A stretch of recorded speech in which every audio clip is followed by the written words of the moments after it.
Bienvenidos a Signos de Vida. Hoy quiero invitarles a una reflexión profunda sobre la sabiduría de Dios, una sabiduría que no es fría ni distante, sino profundamente amorosa y relacional. Me gustaría comenzar con una pregunta que ha estado resonando en mi corazón: ¿en qué medida estamos comunicando la sabiduría de Dios que ama a quien la ama, que corresponde generosamente a los que se acogen a sus exhortaciones y viven según su espíritu? Esta pregunta nos invita a examinar no solo qué comunicamos, sino cómo lo hacemos. Porque la sabiduría divina tiene una cualidad distintiva que la separa radicalmente de lo que el mundo suele llamar sabiduría: está impregnada de amor. En Proverbios 8, encontramos un pasaje fascinante donde la sabiduría se personifica y declara: yo amo a los que me aman y me hallan los que temprano me buscan. Esta descripción nos revela que la sabiduría de Dios no es un conjunto de conocimientos estáticos o verdades abstractas, sino una presencia viva y relacional que responde a quienes la buscan con sinceridad. Me pregunto, ¿reflejamos esta dimensión relacional cuando hablamos de la sabiduría divina? ¿O la presentamos más como un manual de instrucciones, un conjunto de reglas, una filosofía desconectada de la vida cotidiana? Creo que parte de nuestro desafío radica en que hemos heredado, incluso dentro de la tradición cristiana, una tendencia a compartimentalizar. Separamos el corazón y la mente, el amor y la verdad, la experiencia y el conocimiento. Pero en la perspectiva bíblica, estos elementos nunca están divorciados. La sabiduría divina integra perfectamente todos estos aspectos.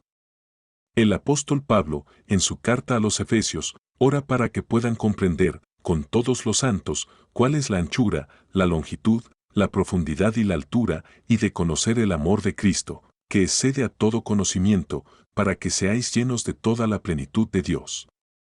Fíjense en la paradoja: conocer un amor que excede todo conocimiento. Esto sugiere que la sabiduría divina trasciende lo meramente cognitivo, involucra todo nuestro ser.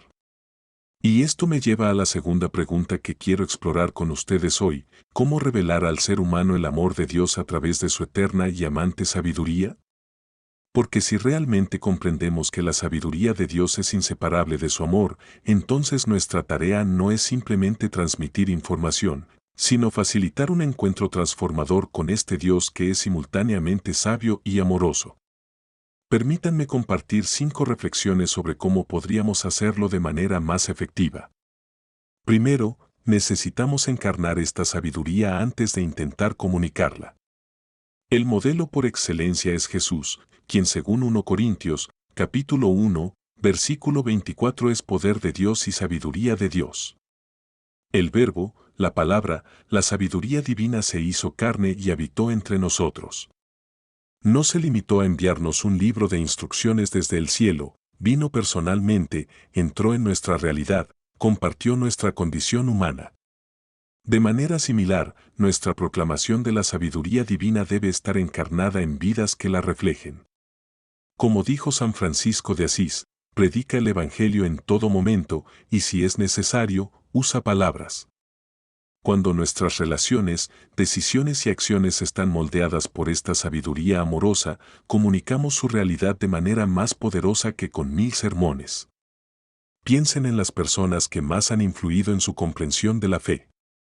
Probablemente no fueron solo grandes oradores o teólogos brillantes, sino personas cuyas vidas encarnaban coherentemente lo que profesaban creer. La autenticidad es el vehículo más poderoso para la transmisión de la sabiduría divina. Segundo, necesitamos recuperar el poder de las historias y los testimonios. Cuando examinamos las Escrituras, vemos que la sabiduría divina rara vez se presenta como proposiciones abstractas. Más bien, viene envuelta en narrativas, en historias de encuentros transformadores entre Dios y la humanidad. Jesús mismo, cuando quería comunicar verdades profundas, contaba parábolas. Utilizaba imágenes de la vida cotidiana, una semilla, una moneda perdida, un hijo pródigo, para hacer tangible lo intangible. Sus historias invitaban a sus oyentes a un viaje de descubrimiento, a experimentar la verdad más que simplemente entenderla conceptualmente. En nuestra era digital, saturada de información, pero hambrienta de significado, el poder de las historias es más relevante que nunca.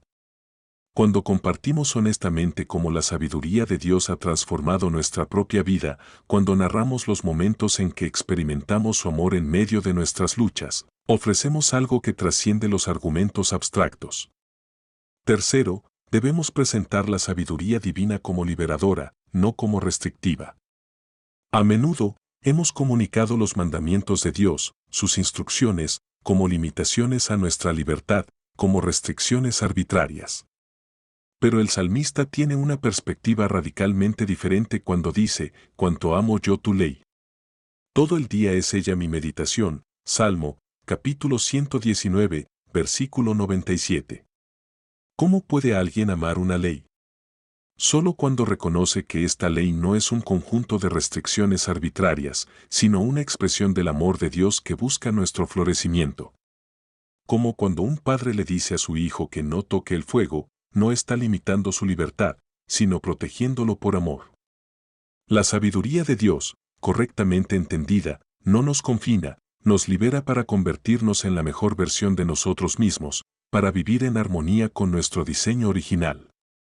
Como dijo Jesús, conoceréis la verdad, y la verdad os hará libres. Juan, capítulo 8, versículo 32.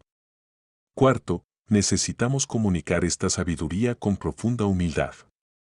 Santiago nos advierte, ¿quién es sabio y entendido entre vosotros? Muestre por la buena conducta sus obras en sabia mansedumbre. Santiago, capítulo 3, versículo 13. La verdadera sabiduría siempre viene acompañada de humildad, reconociendo que vemos por espejo, oscuramente. 1 Corintios, capítulo 13, versículo 12.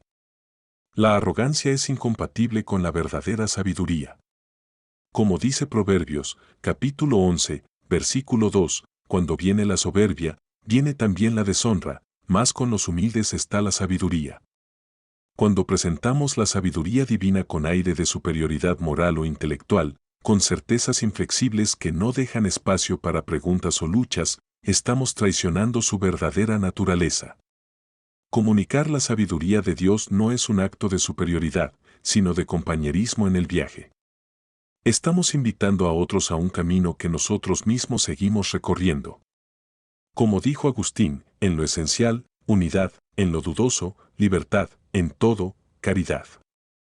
Quinto y último, debemos integrar palabra y acción, proclamación y demostración. La sabiduría divina no es meramente teórica, tiene implicaciones prácticas, tangibles, en cómo tratamos a los demás, especialmente a los más vulnerables. Santiago es especialmente enfático en este punto cuando pregunta retóricamente, ¿quién es sabio y entendido entre vosotros? Y responde que tal persona debe mostrarlo a través de sus obras. Más adelante, describe la sabiduría divina como llena de misericordia y de buenos frutos. Santiago, capítulo 3, versículo 17. Esta integración de palabra y acción es especialmente crucial en nuestro contexto actual, donde mucha gente está cansada de discursos religiosos vacíos. Como escribió el apóstol Juan, hijitos míos, no amemos de palabra ni de lengua, sino de hecho y en verdad. 1 Juan, capítulo 3, versículo 18. Pienso en el poderoso testimonio de personas como el Dr. Martin Luther King Jr., la Madre Teresa o Dietrich Bonhoeffer, cuya proclamación de la verdad estaba respaldada por vidas de sacrificio y servicio. Su credibilidad no venía solo de lo que decían, sino de cómo vivían. Permítanme detenerme un momento y profundizar en la naturaleza de esta sabiduría divina que estamos llamados a comunicar. Santiago nos ofrece una descripción vívida cuando contrasta la sabiduría terrenal, animal, diabólica con la sabiduría que es de lo alto. Dice que la sabiduría divina es primeramente pura, después pacífica, amable, benigna, llena de misericordia y de buenos frutos, sin incertidumbre ni hipocresía. Santiago, capítulo 3, versículo 17. Noten las cualidades que Santiago atribuye a la verdadera sabiduría. No son atributos intelectuales, sino relacionales y morales. Esta descripción contrasta fuertemente con lo que a menudo pasa por sabiduría en nuestros debates públicos, incluso a veces en círculos religiosos, argumentos agresivos, retórica divisiva, búsqueda de victorias dialécticas a costa de la verdad y el amor. La pregunta incómoda que debemos hacernos es, Que la sabiduría de Dios no nos pide elegir entre verdad y amor, nos invita a integrarlos como Jesús lo hizo perfectamente, lleno de gracia y verdad. Juan, capítulo 1, versículo 14. Quiero concluir esta reflexión con un llamado a la acción. ¿Cómo podemos, de manera concreta, comunicar mejor esta sabiduría amorosa de Dios en nuestros diversos contextos? Primero, les invito a profundizar en su propia experiencia de esta sabiduría. Dediquen tiempo a la meditación de las Escrituras no solo como estudio, sino como encuentro con un Dios que anhela revelarse a ustedes. Como dice Proverbios, capítulo 2, versículo 6, Jehová da la sabiduría, y de su boca viene el conocimiento y la inteligencia.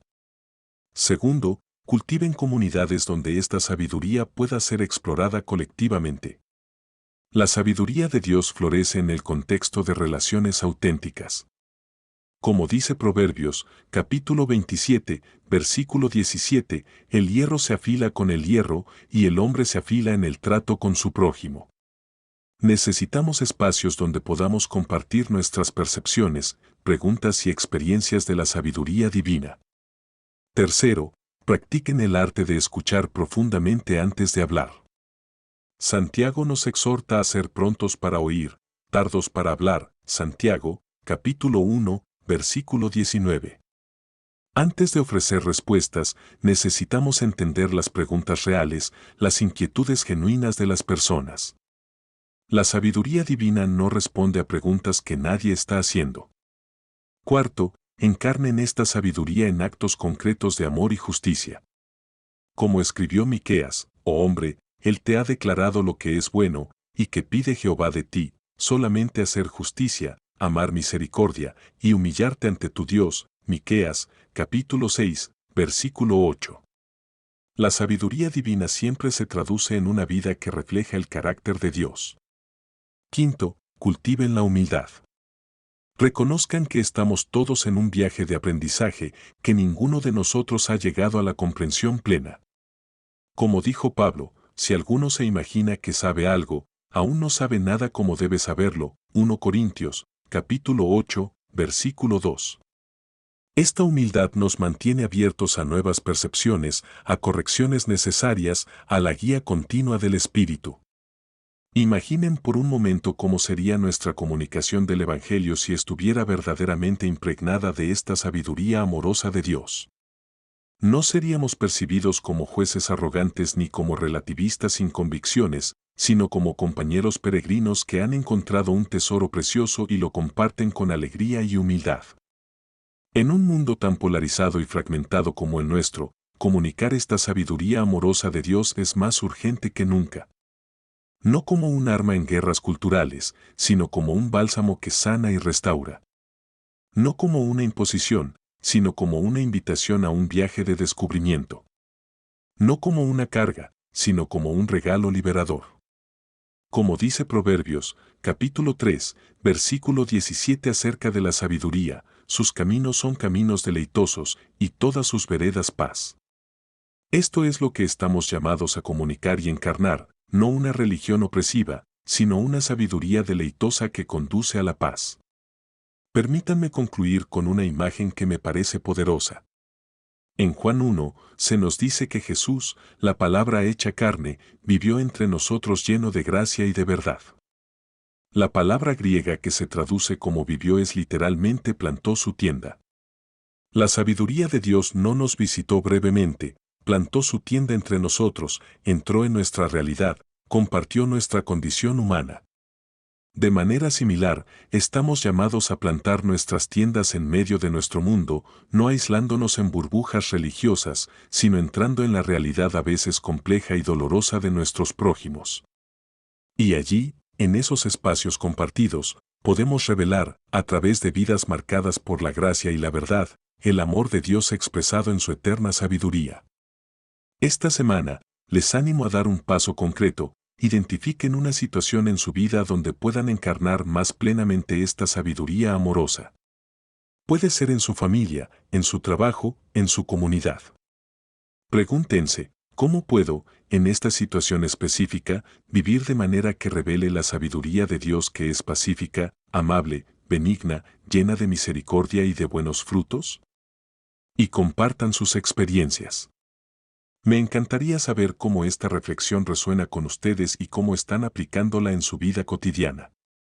Pueden escribirme a través de nuestras redes sociales o dejar un comentario en el episodio. Gracias por acompañarme en este episodio de Signos de Vida. Hasta la próxima vez, que la sabiduría y el amor de Dios guíen cada paso de su camino.